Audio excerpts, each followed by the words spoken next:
네, 오늘 기도 영광을 받으시도록이라는 말씀으로 함께 은혜를 나눌까 합니다.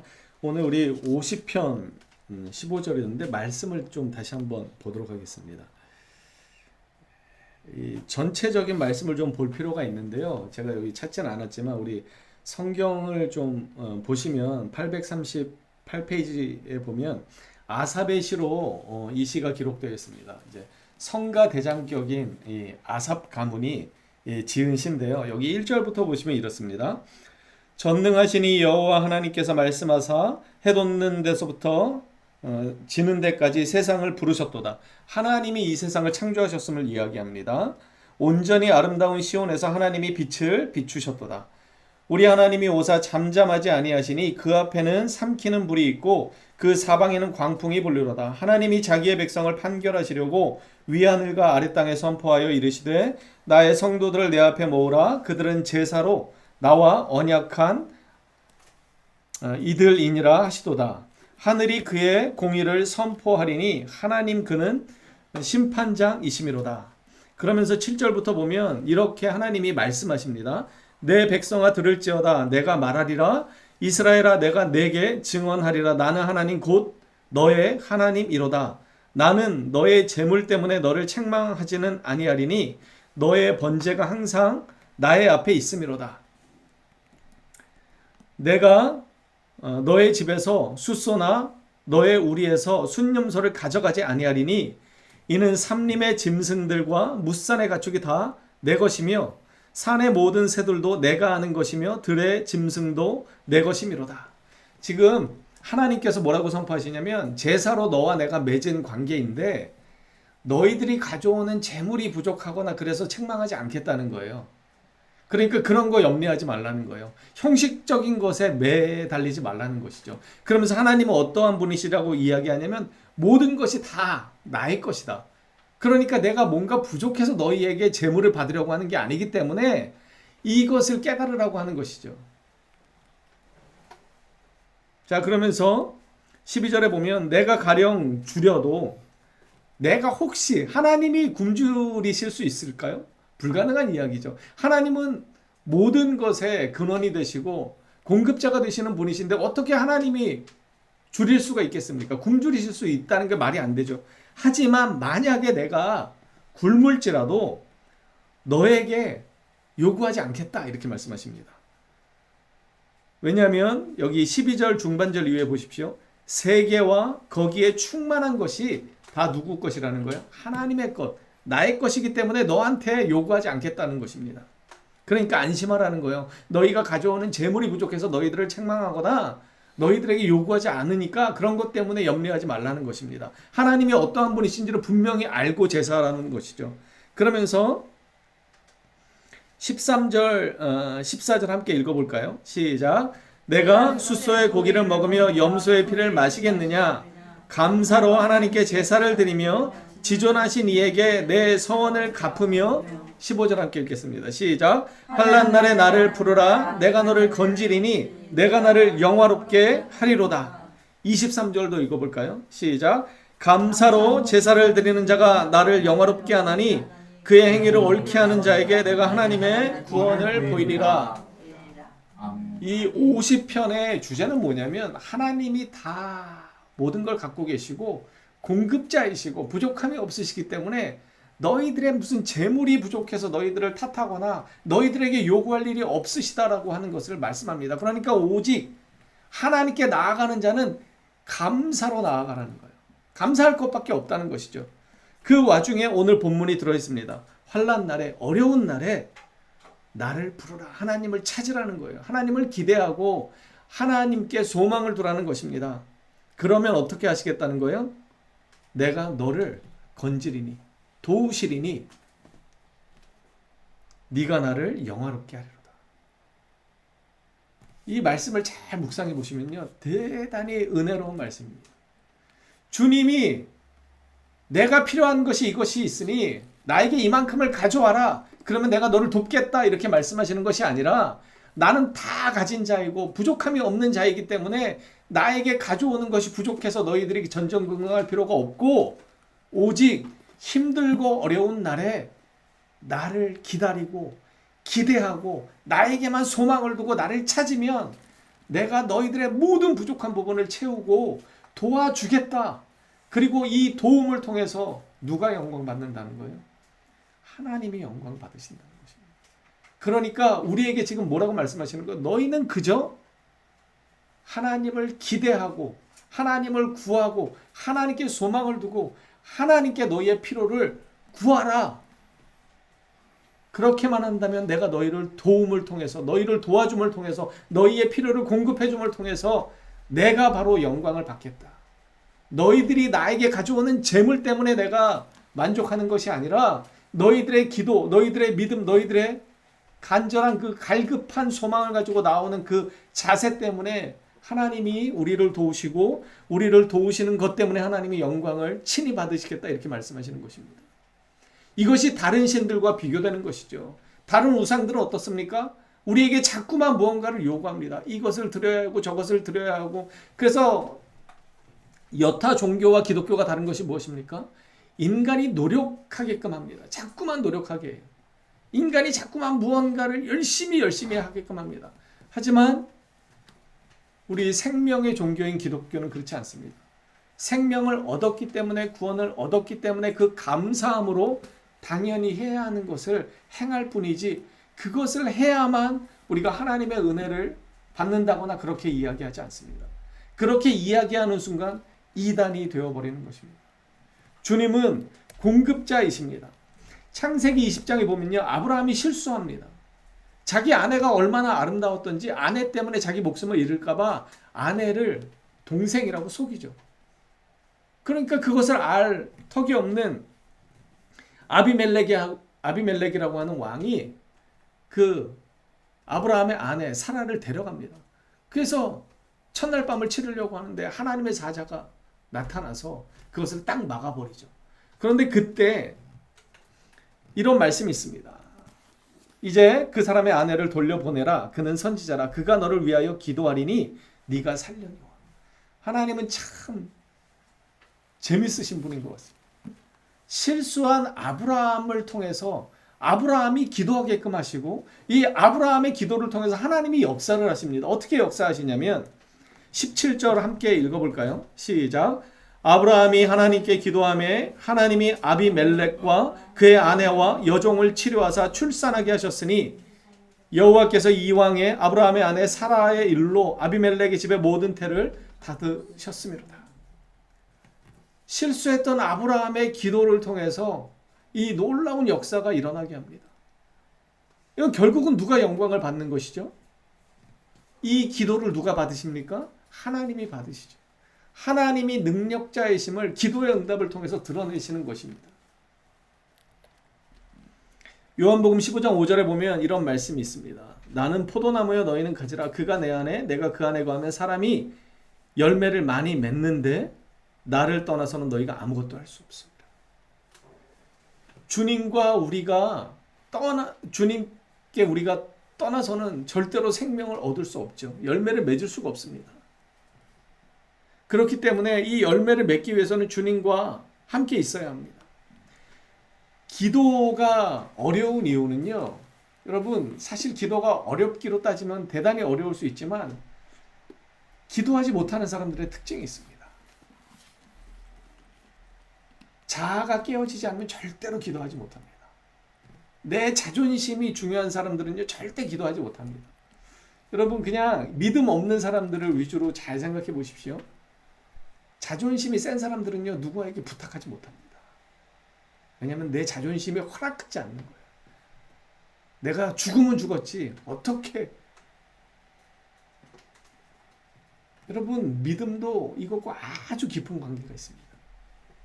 누가 기도할 수 있냐면요, 내가 아무 능력이 없다는 것을 깊이 깨달은 자가 기도하는 것입니다. 그리고 능력자가 누구이신가를 아는 사람, 주님만이 나의 능력자가 되시고 피난처가 되시고 소망이 되신다라고 하는 이 깊은 깨달음을 얻는 자들은 자연스럽게 기도할 수밖에 없습니다. 그게 유창하지 않아도 기도할 수밖에 없어요. 왜냐하면 내가 할 수 없다는 것을 고백하는 것이 기도입니다.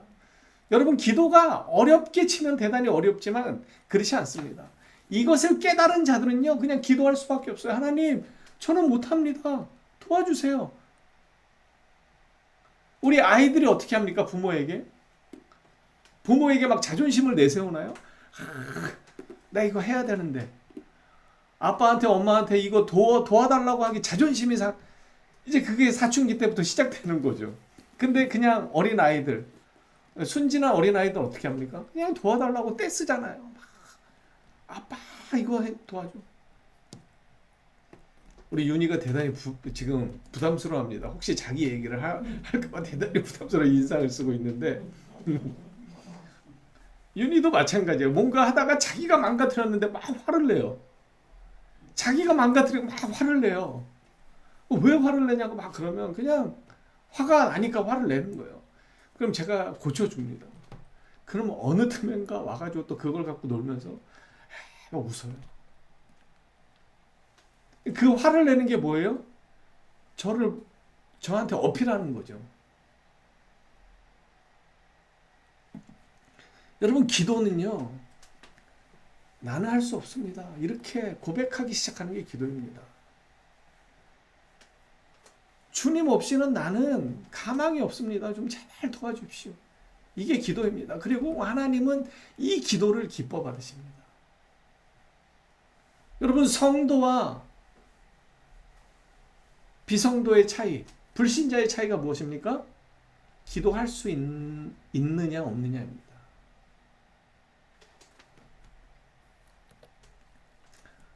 여러분, 요한복음 4장에 보면 이 사마리아 여인과 예수님이 만나는 사건은 아주 잘 알려져 있죠. 그때 예수님이 뭐라고 말씀하십니까? 이 사마리아 여자가 왜 유대 남자가 나한테 와서 물 달라고 하냐? 이게 뭐 상식적으로 이게 되게 어울리지도 않고, 사마리아 사람을 개처럼 취급하고 여자는 더더군다나 뭐 사람으로 취급하지 않던 시대에 왜 유대 남자가 지금 나한테 와서 물을 달라고 하느냐? 이렇게 물으니까 예수님이 뭐라고 말씀하십니까? 10절의 말씀 함께 읽어보겠습니다. 시작. 예수께서 대답하여 이르시되 네가 만일 하나님의 선물과 또 내게 물 좀 달라 하는 이가 누구인 줄 알았더라면 네가 그에게 구하였을 것이요 그가 생수를 너에게 주었으리라. 이게 무슨 말씀이냐면요, 예수님이 누구이신지를 아는 것과 구하는 것이 아주 밀접한 관계가 있다고 하는 것입니다. 예수님이 어떠한 분이신지를 깊이 아는 사람은 예수님께 구하게 되어 있는 것이죠. 그런데 예수님이 어떠한 분이신지 모른다면 이 여인처럼 딴소리를 하는 것입니다.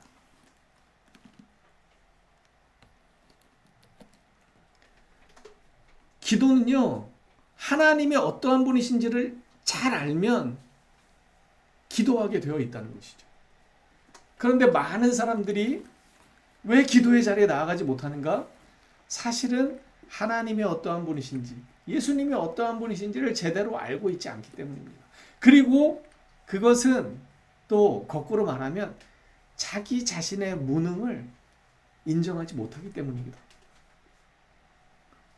주님을 알면 나도 알게 되어 있습니다. 주님을 만나면 자기 자신을 들여다볼 수 있게 되는 것이죠. 예수님을 잘 모르는 것과 그에게 많이 구하지 않는 것 사이에는 직접적인 관계가 있다는 것입니다. 그래서 아까 요한복음 15장 5절의 말씀을 이렇게 인용했는데, 주님과 떨어져서는 열매를 맺을 수가 없다고 하는 이유가 있습니다. 예수님은 생명의 근원자가 되시기 때문에 예수님과 떨어져서는 우리가 생명의 열매를 맺을 방법이 없는 것이죠. 자, 오늘 이 15절 본문을 다시 한번 보면요, 하나님이 이렇게 요구하십니다. 환난 날에 나를 부르라, 나를 구하라, 나에게 도움을 요청하라는 것이죠. 그러면 어떻게 하겠다는 거예요? 하나님은 그 기도를 들으시고 도와주시겠다, 건져주시겠다, 필요한 걸 채우시겠다, 이렇게 말씀하십니다. 그러면 그 도움받음을 통해서 하나님이 영광을 받으시겠다, 이렇게 말씀합니다. 대단히 단순합니다. 우리가 무언가를 열심히 모아서 하나님께 드려야 하나님이 영광을 받으시는 게 아니라, 우리는 그저 도와달라고 구하고 도움을 요청하면 그 도움을 주시고 건짐을 받은 우리로 하여금 하나님이 영광을 받으시겠다, 이렇게 표현하는 거죠. 어려운가요? 쉬운가요? 어렵지 않습니다. 도움을 요청하라고 하는 것입니다. 하나님을 기대하고 하나님께 소망을 두고 그 주님 앞에 엎드려 기도하라고 하는 것입니다. 그러면 내가 너희들의 기도를 들어주고 건져주시고 그 환경의 변화를 통해서 하나님이 살아계심을 드러내시고 하나님께서 영광을 받으시겠다는 것입니다. 그렇기 때문에 우리는 기도의 자리에 나아가야 하는 것이죠. 그래서 우리를 기도의 사람으로 부르신 것입니다. 예수님이 십자가를 지시기 전에 왜 기도하셨습니까? 하나님이신 그분이 아버지의 도움이 절대적으로 필요했기 때문입니다. 자, 여기 읽어보시면요, 이렇습니다. 우리는 하나님의 필요를 채움으로써 하나님을 영화롭게 하는 것이 아닙니다. 이게 다른 종교가 자꾸 이렇게 하려고 하죠. 그런데 예수 믿는 성도들도 자꾸만 이렇게 하려고 합니다. 내가 무언가를 채워드림으로써 하나님께 영광을 돌려드린다고 생각하죠. 그렇지 않습니다. 다만 우리의 필요를 채우시도록 하나님께 우리가 기도하는 것을 통해서 응답하실 것을 믿는 것을 통해서 하나님을 영화롭게 하는 것입니다. 그러니까 우리가 믿음의 기도를 간절히 주님께 드리는 것만으로도 우리는 하나님을 영화롭게 하실 수 있다는 것입니다. 그러니까 기도의 자리가 얼마나 중요한지 우리는 알아야 합니다. 왜냐하면 사도행전 17장에 보면 하나님이 어떠한 분이신지를 설명하고 있습니다. 쉬운 성경으로 제가 좀 가져왔는데요. 그분은 온 세상과 그 안에 있는 모든 것을 창조하신 하나님으로서 하늘과 땅의 주님이시며 사람이 지은 신전에서 살지 않으십니다. 또한 이 하나님께서는 모든 사람에게 생명과 호흡과 모든 것을 주시는 분이시기 때문에 공급자이시기 때문에 무엇인가 부족한 것이 있어서 사람의 손으로 섬겨야 하는 분이 아닙니다. 라고 이야기합니다. 하나님은 부족함이 없으시고 무언가 섬김의 대상이 되시는 분이 아니라 공급자이시다. 이것을 설명합니다. 마가복음 10장 45절에서도 예수님이 직접 우리에게 말씀하셨죠. 인자가 온 것은 섬김을 받으려 함이 아니라 도리어 섬기려고. 이것을 오해하면 안 됩니다. 주님은 섬김을 받으시기에 너무나 합당하신 분이시죠. 영광과 찬송을 받으시기에 부족함이 없으신 분이십니다. 그럼에도 불구하고 예수님은 왜 이때 이런 말씀을 하셨냐면 내가 너희들을 섬기기 위해서 왔다. 이 섬김은요, 공급하기 위해서 왔다는 말과 바꾸어 말할 수 있습니다. 내가 너희들에게 영원한 생명을 주기 위해서 왔다라고 하는 것이죠. 주님은 섬기는 자로서 오셨습니다. 공급자로서 오셔서 우리의 필요를 공급하심을 통해서 영광 받으시겠다는 것입니다. 그런데 무엇을 통해서요? 기도를 통해서 그렇게 하시겠다는 것이죠. 기도의 자리에 있는 것이 얼마나 하나님을 영화롭게 하는 것인지 우리는 깨달아야 합니다. 그런데 우리는 자꾸 망각하죠. 내가 할 수 있는 것들을 웬만하면 다 내가 해버리고 정말 안 되는 것들만 주님께 기도하면 된다고 생각합니다. 그렇지 않습니다. 오늘 하루 일상을 살아가는 것이 다 주님의 은혜인 것이죠. 그렇기 때문에 우리는 기도해야 합니다. 에베소서 2장에도 보면 그리스도를 통해서 새 생명을 주시기 위해서 오셨음을 우리에게 이렇게 선포합니다. 이사야 64장에 보면은요, 이런 말씀이 있습니다. 옛적부터 이런 일을 들어본 사람은 아무도 없습니다. 주님 아닌 다른 하나님을 본 사람도 없습니다. 주님은 주를 의지하는 사람을 도우십니다. 당시에 다른 이방 신들과 얼마나 다른지 이사야 46장 1절은 이렇게 이야기합니다. 바빌론의 우상인 벨과 느보를 짐승들이 싣고 간다. 전쟁이 터진 상황이에요. 이 벨과 느보를 이렇게 조각상을 만들어서 집안에다 놓고 섬겼는데 전쟁이 터지니까 피난을 가야 하죠. 그러니까 이 무거운 동상들을 어떻게 합니까? 소나 말에다가 실어 날라야 합니다. 그러니까 어떻게 된다는 거예요? 무거운 짐이고 짐승들을 지치게 하는 것일 뿐이다. 이것이 우상과 하나님의 큰 차이라는 거예요. 하나님은 우리를 도우시지만 우상들은 그렇지 못하다는 거죠.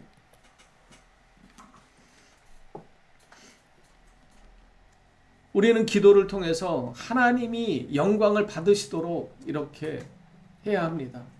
매사에 기도해야 할 뿐만 아니라 우리의 필요를 주님 앞에 내려놓고 기도해야 합니다. 이것은 주님이 하실 수 있을까? 이런 불신앙의 기도는 주님이 기뻐 받으시지 않으십니다. 자, 주님을 기다리는 것, 기도한다는 것은요, 사실은 기다리는 것이죠. 그런데 우리는 기다리지 못합니다. 왜냐하면 우리의 믿음이 연약하기 때문이죠. 인내하지 못하는 이유는요, 우리의 믿음이 언제나 흔들리기 때문입니다. 기도는 하나님을 기다리는 것입니다.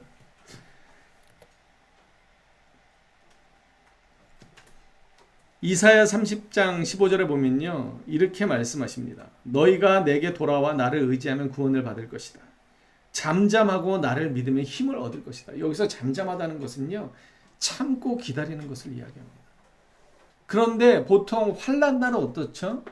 환난 날은 잠잠하기가 대단히 어려운 것이 바로 환난 날입니다.